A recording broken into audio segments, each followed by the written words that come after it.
దేశంలో గత 12 సంవత్సరాలుగా మేము పేదలకి రైతులకి పెట్రోల్ డీజిల్ తగ్గిస్తామని, నిత్యావసర వస్తువులు తగ్గిస్తామని, ఆకాశాన్ని అంటుతున్నటువంటి ధరలను నేల మీదకి తీసుకొస్తామని చెప్పేసి అధికారంలోకి వచ్చినటువంటి ఎన్డీఏ కూటమి ప్రభుత్వం ఈరోజు ఈ దేశంలో ప్రపంచంలో ఎక్కడా లేనటువంటి ధరలను ఈరోజు చూపిస్తూ ఉంది. ఈ దేశం నుంచి సప్లై తీసుకుంటున్నటువంటి బంగ్లాదేశ్లో మనకన్నా తక్కువ రేటుకి అక్కడ డీజిల్ పెట్రోల్ దొరుకుతూ ఉంది. పాకిస్తాన్లో మనకన్నా తక్కువ రేటుకి డీజిల్ పెట్రోల్ దొరుకుతూ ఉంది. ఆఫ్ఘనిస్తాన్లో మనకన్నా పెట్రోల్ డీజిల్ రేట్లు తక్కువగా దొరుకుతూ ఉన్నాయి. శ్రీలంకలో మనకన్నా డీజిల్ పెట్రోల్ రేట్లు తక్కువగా దొరుకుతూ ఉంది. కానీ ఈ దేశాలన్నిటికీ మన దేశం నుంచే పెట్రోల్ డీజిల్ సప్లై అవుతూ ఉంది.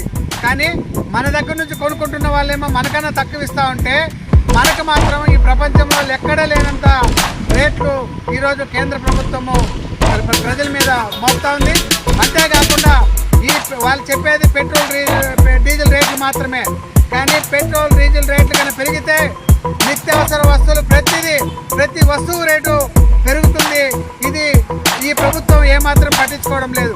అంటే రేట్లు పెరిగితే వ్యాపారస్తులకి పెద్ద కార్పొరేట్ కంపెనీలకు లాభాలు వస్తాయి తప్ప సామాన్య ప్రజలకి నడ్డి విచ్చే కార్యక్రమం ఈ ప్రభుత్వం చేస్తూ ఉంది.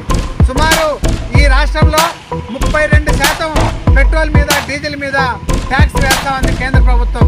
దానికి అదనంగా ఈ రాష్ట్ర ప్రభుత్వం 22% పన్నులు వేస్తూ ఉంది రాష్ట్ర ప్రభుత్వం. అంటే ఇంత పన్నులు రాష్ట్ర ప్రభుత్వము కేంద్ర ప్రభుత్వము కలిసి ప్రజల మీద వేస్తూ ఉంటే ఎక్కడ రేట్లు తగ్గుతాయో ఒకసారి ఆలోచన చేసుకోమని చెప్పేసి ప్రజల్ని మేము కోరుతా ఉన్నాం. ఈ రెండు ప్రభుత్వాలు కనీసం మేము అధికారంలోకి వస్తే రేట్లు తగ్గిస్తామని చెప్పినారు. ఇక్కడ అధికారంలో ఉన్నటువంటి కూటమి ప్రభుత్వం చంద్రబాబు నాయుడు గారు ఎన్నికల ముందు చెప్పారు, నేను అధికారంలోకి వస్తే రేట్లు ఏమాత్రం పెంచే ప్రసక్తి లేదు, నేను రేట్లు తగ్గించే కార్యక్రమం చేస్తానని చెప్పాడు. కానీ ఈ గవర్నమెంట్ వచ్చిన తర్వాత ఇప్పటికీ సుమారు 5 సార్లు పెట్రోల్ డీజిల్ రేట్లు పెంచింది. అంతేకాకుండా రాష్ట్ర ప్రభుత్వం ట్యాక్స్లు సెస్ రూపంలో పెట్రోల్ డీజిల్ పైన దేశంలో ఏ రాష్ట్రంలో లేనటువంటి సెస్ మన రాష్ట్రంలోనే వసూలు చేస్తూ ఉన్నారు. ఇది ఎందుకు తగ్గించడం లేదని చెప్పేసి ప్రజల తరఫున సిపిఎం పార్టీ ఈ కూటమి ప్రభుత్వాన్ని, ముఖ్యంగా పవన్ కళ్యాణ్ గారిని, చంద్రబాబు నాయుడు గారిని మేము క్వశ్చన్ చేస్తూ ఉన్నాం. అంటే మీరు ఎన్నికలకు ముందు ఒక మాట చెప్తారు, ఎన్నికల తర్వాత గద్దెనెక్కిన తర్వాత ఒక మాట చెప్తున్నారు.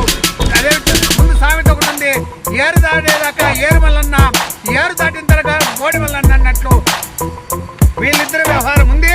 ఈరోజు ప్రజల యొక్క కష్టాలను చూసే పరిస్థితి లేదు.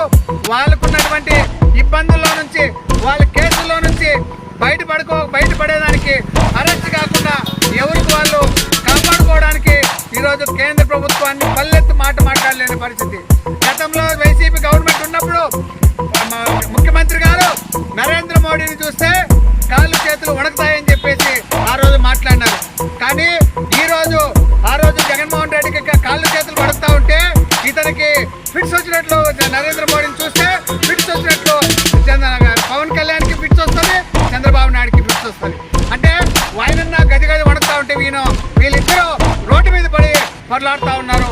అంత భయపడుతున్నారు వీళ్ళిద్దరూ నరేంద్ర మోడీ గారిని చూస్తే.